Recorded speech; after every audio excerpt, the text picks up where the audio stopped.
Okay, I think I started to record. So before anything, I'll just give a small introduction so that people know who you are. So this is our detailed industry survey for the UAV that we are going to work on. Is the slideshow visible? Yeah. Yeah, okay. So who is Sujata Raghuram? She's actually currently talent recruiter at Paris Leadership Group and ex-president Rotaract Chennai. She has several volunteer experiences during the Varda storm and the Chennai floods in 2014. So today we are having her with us to discuss about what are the problems and other things that they have faced during Chennai floods and such disastrous things. So the first question that I'll be asking is, as a Rotaract president, what did you find in Rotaract? Like, how did they deal with disasters over there? Okay. The first thing is, like when I started, I was a Rotaract president in the year of 2014 and 2015. And this Varda Puyal hit us during 2016. And I was active member at that time. And it was happened in the month of December from 6th to 13th of December. And it hit Chennai in the date of 12th. So there was a severe cyclone, there was a severe storm, and nearly 20 people died, and around 16 lakh trees were been uprooted, and all the transportations, the public transportation, roadways, airways, railways, metro, everything was cancelled. So it was difficult for us to get into in the ground and to help the people who are suffering at that time. So what we planned is, the area which we are in, we were helping the suffering people in our area. We had a groups. I was particularly in my college group. I was the president of my college group, and we have other community-based groups. So we joined hands with the other community-based group, and we started working in the area which we were there. Okay. So it's like we'll prepare food in the home, and we used to go and give it to the people who are suffering. And there were short of power supply from a day to a week. So there were in power supply for a week. So in my area, we had a power shutdown for nearly a week. So what we did is we went to nearby shops shops to get a few things, and we went to people and we delivered it. So did the shops have stock, or did you find shortage even in the stock in the shop? Till first few days we had stocks, and it gradually got, the stocks gradually got decreased in a day. And then from the government, they did help. They came, the government people came and helped them. So we had stocks. So it was easy for us to get into shops and get things and help the poor, help the suffering people. Okay. So talking about whether they had stock in the shop, did you find it accessible to reach those people who are suffering? Like, was it like easy we for split you? it in, yeah, the thing is we split it in areas. I am in an area and my friend is in another area. The people who are in my area, I used to stock up the things from shop, and we used to help in our area. So it was easy for us to deliver in our area. It was easy for us to help in our area. So we road tractors, we are in different areas, and we planned accordingly. We spoke with each other accordingly and helped the other. Okay, so in case, okay, everybody in your area got help and then you had still stock left and you wanted to give it to another area. So it would have been difficult at that point of time, right? Because of the water and flood. Yeah, it was difficult, but we couldn't able to reach autos or cabs. So we took stocks in two-wheeler. So as there was trees were uprooted in many areas, so it was difficult for us to ride. ride in auto or anything. The roads were fully blocked. So what we thought is we'll get in two-wheelers. We went in two-wheelers and delivered it in other areas. Okay, talking about I think right now we're talking about the aftermath of the floods, right? So during Varda storm itself, it wouldn't have been possible for you to go out. So do you know somebody or some situation that was there in Rotrak where medical supplies was important or food someone required, but it couldn't reach them? The thing is, the storm hit Chennai on 12th. So during that time, everybody were safe and sound in their homes. Only few people near the beach side were like they had a shake, and that too got the storm hit Chennai for nearly 2 to 3 hours. So that wasn't a bigger effect when compared to the other area. So it was easy for us to go and get into the places and help the needy people. Okay. So talking about all of this, one question that we had is, so you know about UAVs, right? Drones and UAVs. Yeah. So how could that come of as help to Rotaract volunteers during a situation like this? It could have if we had at that time, it would be easy for us to go and check where there is a need, where the people are suffering, which area is affected the most. It'll be easy for us to locate where we have to go and get into the picture. So it will be easy for us to check where we have to get down and work. Right. Okay. Because there were the places where the people were suffering and we couldn't able to get there, and where the people were like they were comfortable with the places, the few places where like they didn't had much of destruction. So there were many road tractors to help, but in the place where the people are suffering, we couldn't able to get down there and work. So we couldn't able to get information from them that they are suffering. Right. So you think it can like help in reaching very quickly to the needy people, right? Yeah. Okay. So the next question is, as a Rotaract volunteer, what will make your job easier? Suppose there's obviously a disaster like Varda or Chennai floods. What would have made your job search or supply operations easier? Like, is there some help that you would have required to make all of this faster and easier? Yeah, actually there were network issues, so we couldn't able to know where the people are suffering.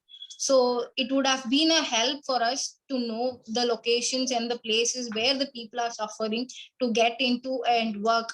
So other than the supplies, the people we didn't know the location of the people. We couldn't able to figure out where the people are located, where the suffering is, where the destruction is on a higher scale. Right. Okay. So, is there one particular incident from Varda storm or Chennai flood that still is in your mind that we could have probably helped in case our UAV was already in service? One such thing will be there were a few girls who were in hostel. They couldn't able to get any help, and they were running out of their stocks, and there weren't any there weren't any network, so we couldn't able to reach them. We weren't aware that they were suffering for a week, and then our team went and helped them. So it was difficult for us to locate those people. Okay, so the primary problems that they have faced is network issues and then getting supply on time.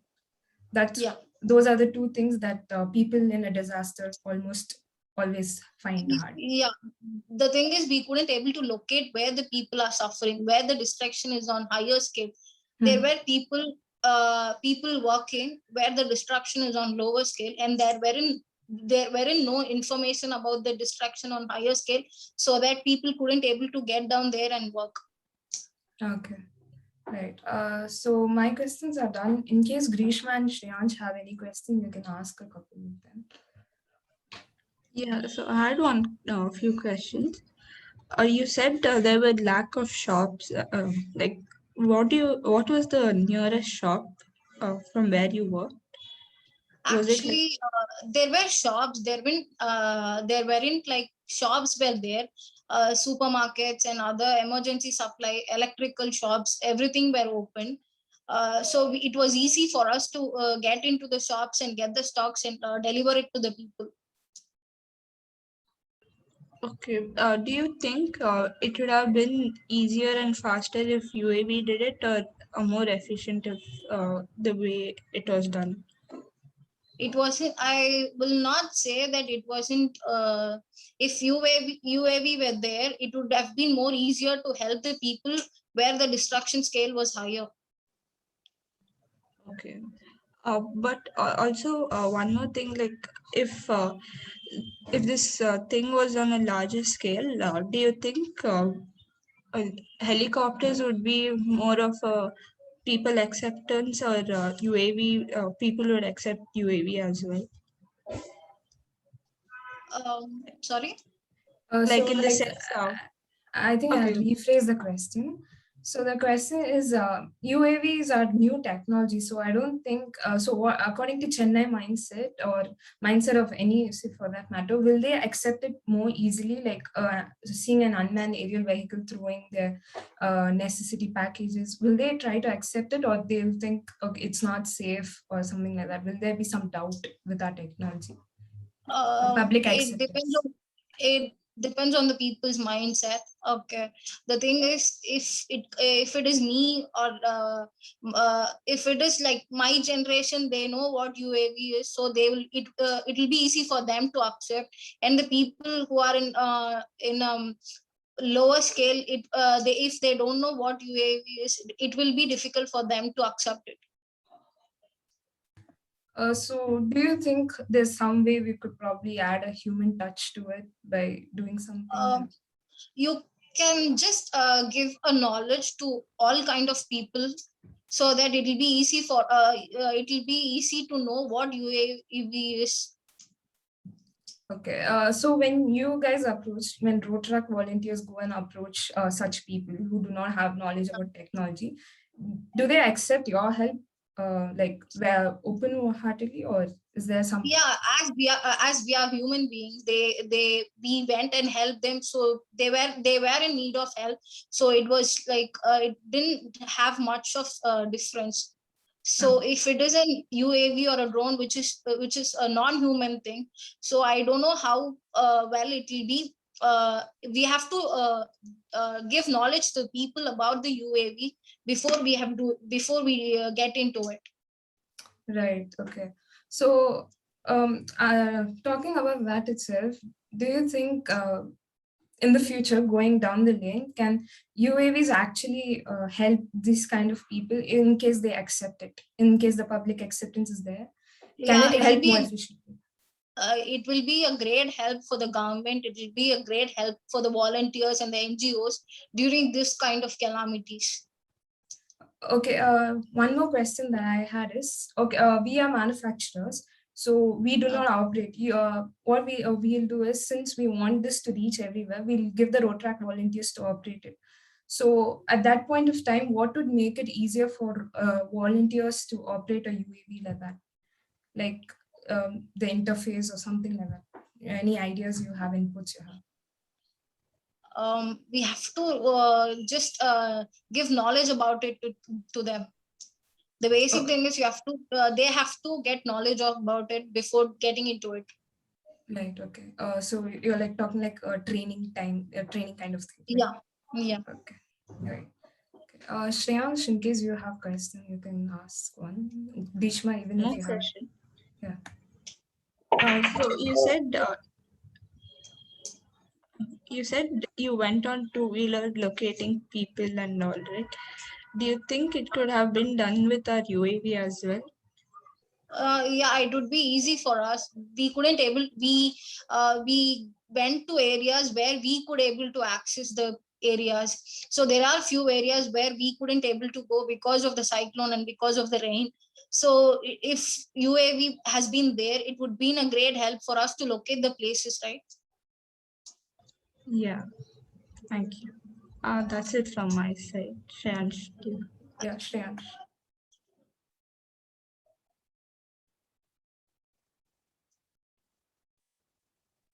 Hello, am I audible? Yeah, you are. Yeah, I just had one doubt. Like you talk about that stocks that UAV can transport from the place. So, is there any particular stock like if you have to give one choice in medical supplies or food supplies, what is the most important thing that we should work on? Uh, I don't know about the future, but in the past, during the Vardha Puyal, the most it was it was not the medical thing which we wanted to stock up. It was the provisions and it was the food which was the most important thing for us to stock up and get to the peoples. Okay. So, according to you, if we have been given an option to make either that medical UAV or food UAV will be a better option regarding I, this scenario. yeah, regarding the past scenario, it was food which was needed for most of the people more than medicine.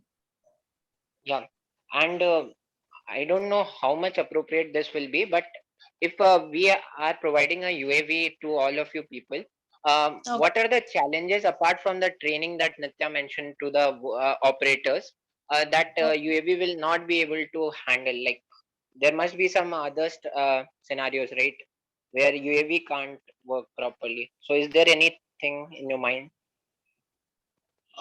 Sorry, I can't get you. Can you repeat? Yeah, my question is like we all know that there are some benefits like searching will be easy according to the use of UAV. Like we can Yeah. search easily in comparison to human efforts. So, is there any challenges that the UAV will not be able to handle when you compare it with human working? Um, the people who are in the uneducated people or the people who are in lower scale or in the people who are affected the most, so they will be it will not be easy for them to understand what UAV is. So in human the person will be more to handle another person human, and their emotions will be more on a higher scale than the UAV. Yeah, thank you. Then I guess that's it from my side. Okay, so a couple of questions from my side again. Apart from training for the volunteers, what else do you think would be necessary for them to operate the UAV?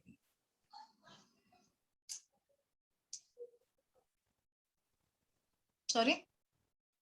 Apart from the training for the volunteers, what else do you think would be necessary for them so that operating for them is easier? Like, say, accessibility to drones or something like that. Any points that you think will add extra point for us in case volunteers have to use it effortlessly? It's basically it will be what the thing for volunteers. We had the difficulty in locating, so we had the difficulty in reaching out to the people where to know where the people are suffering. So it was the major lack for us during the time. So I don't know how much it will help the wall. I don't know the location and the location where people were suffering we weren't aware of.